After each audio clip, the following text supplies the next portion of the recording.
Following my last video, I had indicated to you that I was going up to New York, where I was going to meet some of my friends at the Ship Model Society of New Jersey. During the last Zoom meeting we had, Carla kindly offered to give us a tour of the Hudson River Maritime Museum, of which she is the curator. So here's a short video on that visit.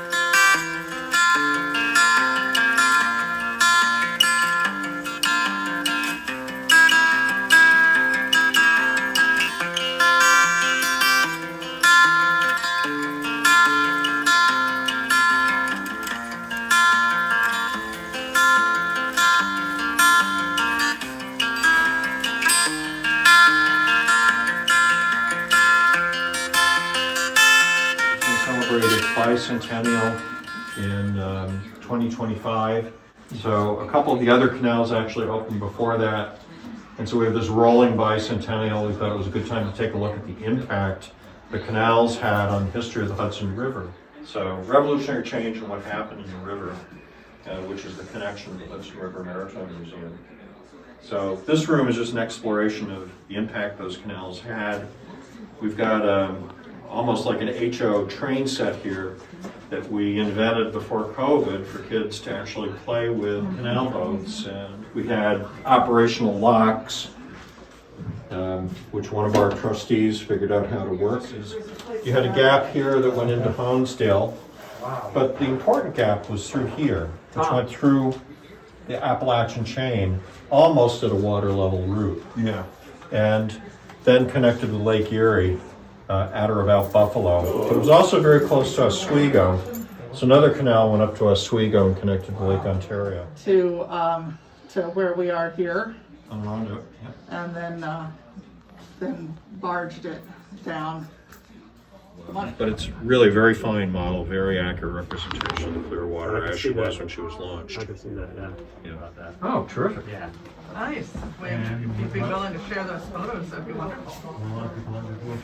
So it's a railroad ferry that's actually Mark can describe better. Places where railroads obviously can connect across water, building a railroad bridge over something like the Hudson River wasn't practical until later. And so rail ferries actually would take train cars from one railroad terminal to the other, conveyances that were carried by tugs and barges. I remember from when I was a kid. Yeah, my mother and aunt used to take me me and my brother once a year.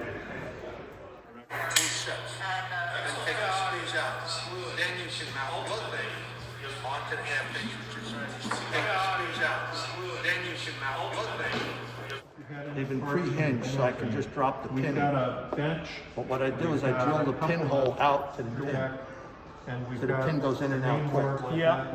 You can hang it on the wall with these hanging cleats, or stand them up, drop the pin in, and now you got an L shape, which is the DEC one you've seen in the middle of the floor out there. Okay. That's the same thing with solid cord. Then take this, screw it on top, now it holds them at a 90-degree angle. When you have decent ice in the river, people do still take them out. And they are really fast.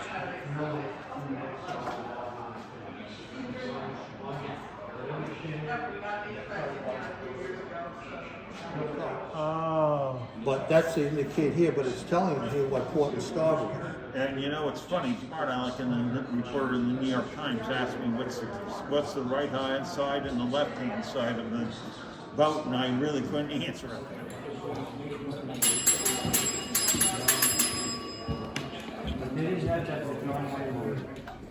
Mostly out of wood because that's what was available here. At 1950s it kind of died out. Now it's mostly pleasure, marinas and stuff like that. So, but this building, as we talked before, is everything was built so below here we could take off and replace when it floods. We come back at a future date, finish this, and then we're having an afternoon youth boat building or woodworking boat building type classes coming up in February, so they may finish that here.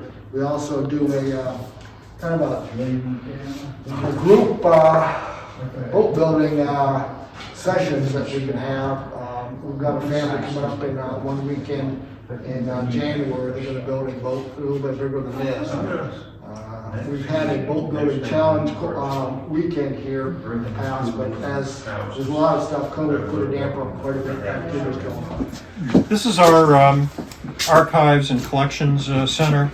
This is where all of our research is kept. Also where we keep models and fine art that aren't on the floor, aren't on exhibit.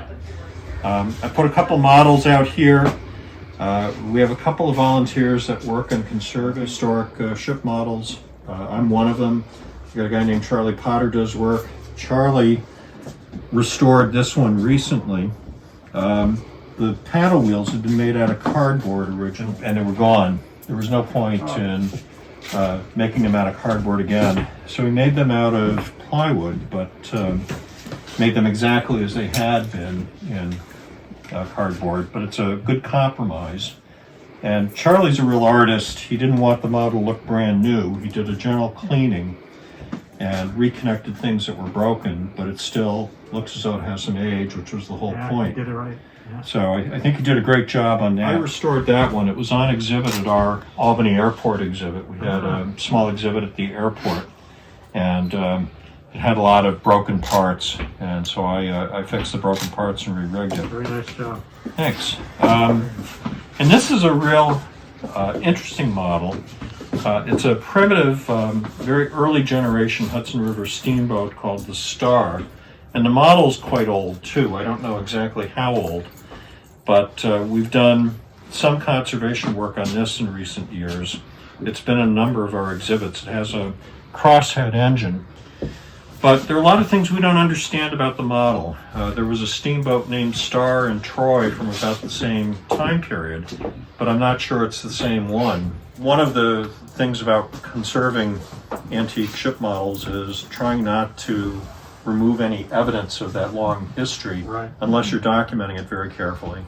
And since we don't know more about the model, we've been very conservative in terms of our approach of trying to keep that model together, because there may be evidence there that's important to somebody down the road that we don't understand or can't. Interesting. So the first replica that happened was built in 1909. He lofted it the same way with the circle and tangent method, which don't ask me those falls. And at that point they realized this river isn't going anywhere important anymore. So Looks beautifully done.